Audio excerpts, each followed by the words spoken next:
Pag-alis ng kanyang ama, kinamusta ni Kuya si Edward. Edward, Yes, Kuya. how are you? Better. It's sad news, but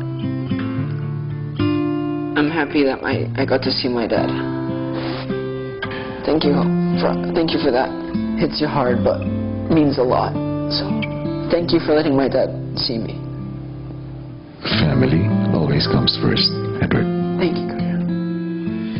Paglabas ni Edward sa confession room, My grandma passed away.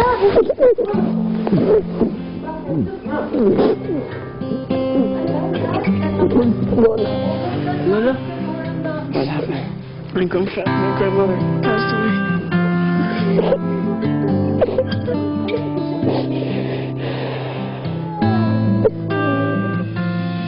Housemates, naging mabigat ang mga nakaraang araw para sa inyo at para sa akin.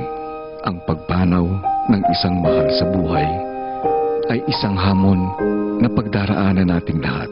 Hindi natin maipaliwanag ang pagkawala ng ating mga mahal sa buhay. Minsan, napapatanong tayo.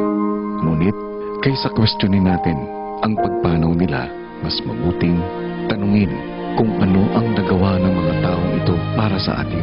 Kung anong mga memorya ang naiwan nila at paano nila tayo nabago bilang tao. Hindi masama ang magluksa. Ngunit, pagkatapos ng pag-iyak, kailangang manumbalik ang ngiti at laging sariwain ang mga naiwang alaala na kailanman hindi mawawala.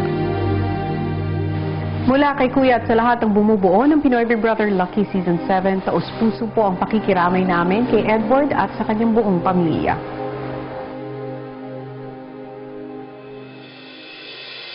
Abangan bukas!